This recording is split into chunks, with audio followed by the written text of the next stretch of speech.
No, that's horrible. No, let me try again. No, that's the one we're using. That's the one we're using. No. I will not edit in what other your second pose is. That's the pose that we're using. And welcome to the finale of the Christmas Carol, where we ask who wore the better Christmas jacket. I am Una in the green. Crypto in the red. Ooh, look at those shoulder pads. Ooh. I've got some stiff pads. I can't move my arms out all the way. Like my jacket jacket doesn't fit. It was when I was skinnier, Una. Mine's a little short. So we are doing stave 3 through 5, aka the finale, part 2 of 2 for the Christmas Carol, where we break this down and go a step deeper into the books that we read here in the CodeX Cantina. Please consider subscribing if you would like to check out more Dickens, Faulkner, and other great literary grades from British or American canon that we are covering here. Now, with that said, Mr. Crypto. Yes. All right, so first, I know we have a cliffhanger for this 170-year-old book from last time. I had to do it, right? That's fun. But I want to start actually with the, I'm curious if this was shocking to you. Have you given much thought about the narrator? Yes, several times throughout listening to this, I keep wondering who is the narrator, because they keep talking like they're there. Like it is Scrooge, but it isn't. I was very confused. I am too, and I don't have an answer. I just thought we'd talk about it for everyone else out there that might have felt a little weird about this. But it's definitely third person limited from Scrooge's point of view. But then the narrator's just like, yeah, I noticed this too, and it abruptly brought me out of the story a couple times, forgetting that it's not Scrooge, but it's this weird third person guy that is able to read Scrooge's mind in a sense. Yeah, I totally have the same thing. When I'm listening to it, I'm like, I stopped listening to it, and I'm like, whoa, I had to pause it and rewind, because the exact same thing happened in my brain is, who is this again that is giving us all this information? I don't know who it is, but I have a theory as to why that is. I have a theory as to who it is. Okay. I think the reason why Dickens did this is the villain is the main character of the story to begin with. You have all of stave 1 is him being despicable. And you see how horrible he is. He's very bah humbug. He mistreats his employees. And I think that can be hard. Some readers cannot get past that. If the main character isn't a hero, they don't like the story. And I think what he did is, you'll notice the narrator's very judgy. Like he's always talking about like, oh, that old sinner, and talking about how Scrooge is so evil and corrupt. Like the narrator has a definite opinion in this. And I think part of the reason for this setup that Dickens went for is to help readers feel that it's okay to judge the main character and still kind of follow along in the plot, was kind of why I think he did that. I just think it's really awkward some of the times where it just really just takes you out of the story, where you're like, whoa, it's like, yeah, I thought that too. And you're like, oh, I'm sorry, I forgot you were here. Like, yeah, I definitely felt it was jarring. So I have two theories of who I think it is. I think the obvious one could be that it is God or an angel or spirit or whatever, right? Because if God is for sure omnipresent, all-knowing, then it could be God telling this story of how he helped one of his fallen. Oh, for sure. I can definitely see that. And then I think the other that it could be is Jacob. To go through that one, I would need to reread stave 1, I think it was, where Jacob came, and really fine-tune, pay attention to, because I don't think we got to see inside Jacob's memory or mind at all during this. No. It was Scrooge's perception of it. So I think if that was the case, I would have to rule out Marley. Okay. But I like the angel or God one, particularly because of how religious Dickens is. Yeah, I mean, but I seem like it's very obvious, but if it was Marley telling the story, then I feel like it adds another element or layer to it, because he's the one that helps him reach redemption. Now, speaking of religious things, I'm sure you've noticed several religious references throughout this book, right? Oh, it's littered with them. Here's an interesting. It's really minor, and I don't think this came to a big point, but I thought it was interesting. At the end of stave 4, you wouldn't notice this again, but when he's pointing to the grave and he talks about the 1 at the end of that stave, 1 is in capital. Okay, so I'm listening to it. I wouldn't know that. Right. Which is just a very interesting thing that Dickens did there with the written word. But you'll notice that Peter was reading from a book. Oh, yeah, I remember. And what he was reading from was actually the Bible, Mark 9:36. And what's interesting is right after that in Mark 9:37, there's this passage, "Whoever welcomes one of these little children in my name welcomes me. And whoever welcomes me welcomes not only me, but the one," all capital, "who sent me." And the one in this passage is God. And this is a passage where they're talking about children and whether children should be allowed into church or to pray and such. And he says, if you allow everyone, it's as if you're welcoming me. It's the idea that everyone should be welcome and open to taking care of their neighbor. And here we have the Cratchits being the story of being the peasants who, Tiny Tim, when he went to church, he's like, oh, I wanted everyone to look at me so that they can see how fortunate they were, that these kids are symbols of giving to your neighbors, for example. And I just thought that was kind of like an interesting little nod. I feel like maybe that he was using one in the capital sense potentially from that passage. If it's capitalized and it's referenced exactly that, I guarantee that it's something referring to God or Jesus. Now here's another one, and I think this is kind of interesting. When you watch the various renditions and movies and plays of this, I don't understand. The number of brothers the Ghost of Christmas Present has always changes. Like literally thousands to 1,800 to like every single rendition changes, and I can't explain why it changes. But I think it's very interesting that the number of brothers... Did you remember the number of brothers that he said in this one? 1,800? 1,600? 1,800. And I'm pretty sure, since this was written in 1843, that if we were going to make a reference of the number of presents, the number of brothers and sisters from the time that Christ was born, 1,800 years later, I'm pretty sure that's why Dickens chose that number. Okay. You could go all mathematical and we could get to the number 3 like we always love too. 1 plus 8 plus 0 plus 0, 9 divided by 3, 3 ghosts. Boom! You are a master of that, and I love you for that. But I don't give you credit in this situation for it. That's fair. It's like the whose line is it? I award you 0 points. And then I think the story just in general, the story of redemption, you have the ghost of judgment, the final ghost being judgment. Scrooge is saved on what day? Christmas Day is when he's got his salvation.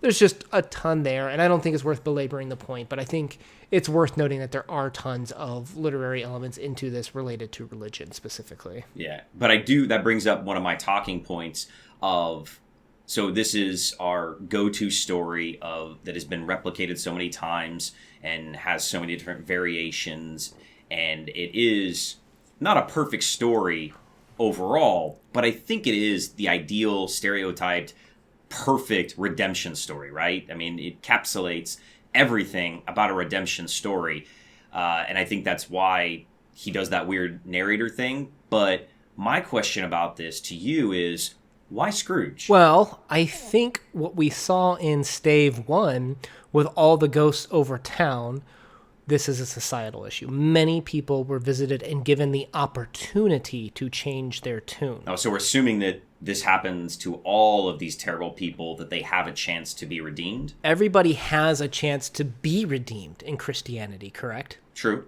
Yeah. But they have to make that choice, is I think what Dickens is saying, and he's following a particular scrupulous man that does go through those steps. And I think it's kind of interesting, too, the way he does it, too, with his 3 ghosts. It's kind of like he's granted these omnipotent powers where he can see the past, present, and future.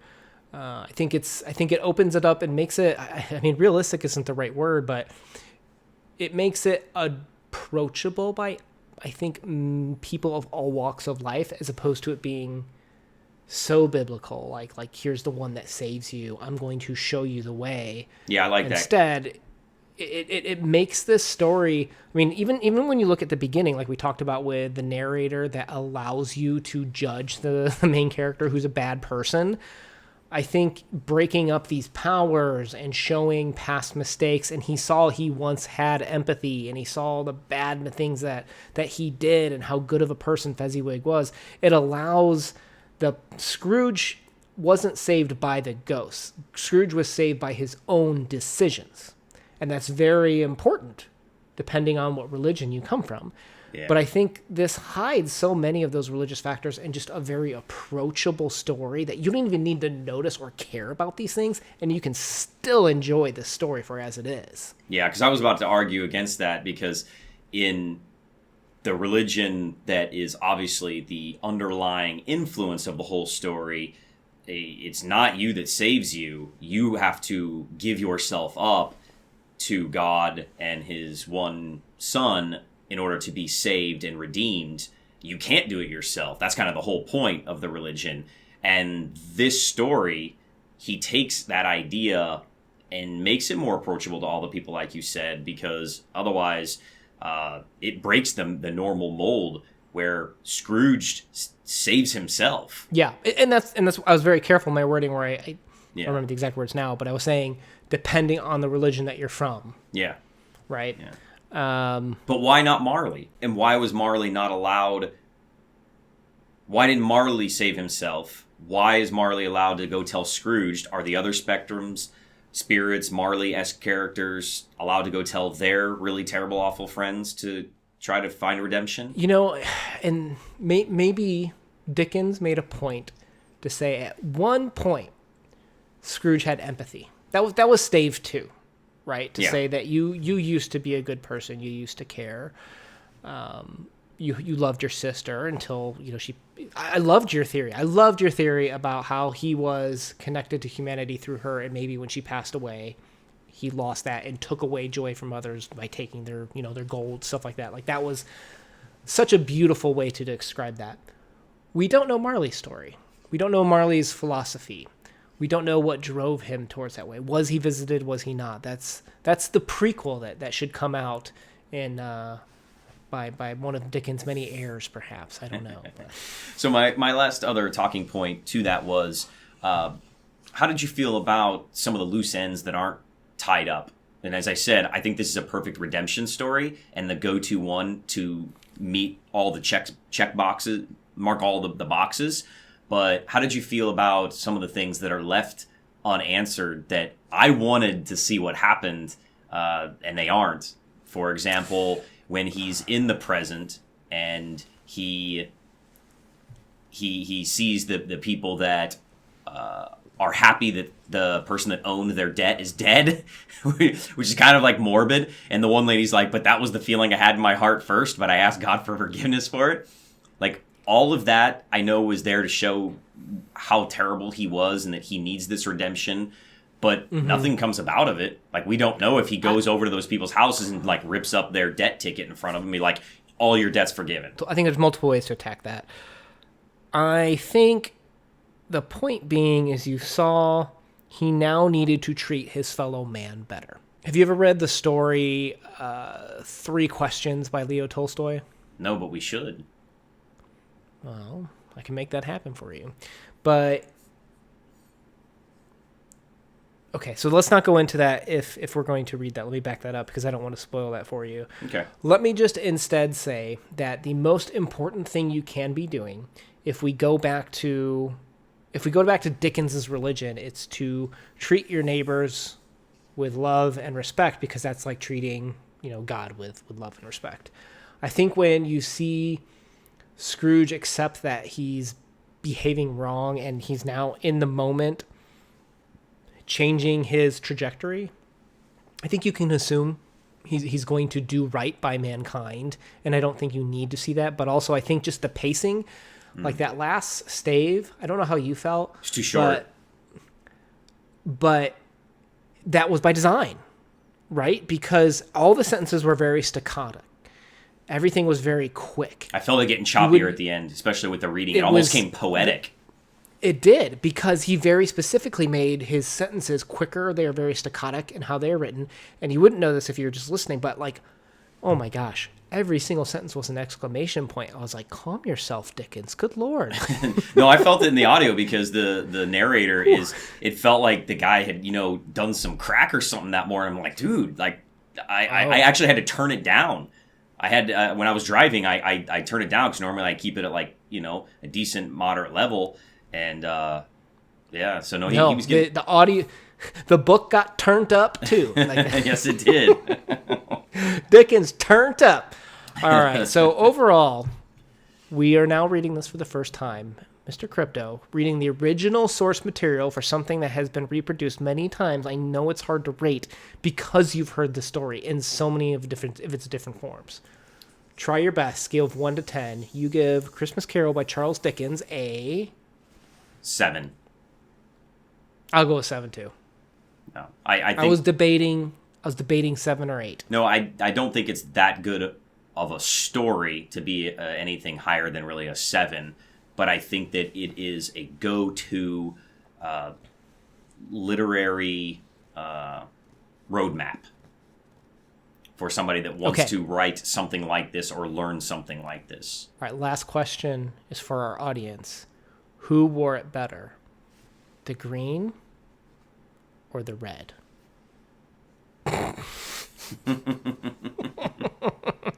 All right, guys. Happy holidays. No matter what your religion is, no matter what you're looking to enjoy, we do hope, regardless, that you treat your fellow man with the heart, the warmness, the kindness that I think we all need. And I think while this is the time of year to remember it, I think it's a good remembrance that we're all human beings and we all need to love and connect with others. Yeah. I love you too, man. You didn't see that coming, did you? I didn't know I was gonna do it. It just happened. That's how I feel.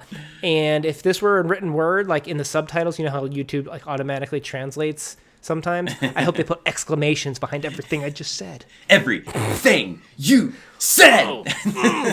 Peace out, everyone. Peace.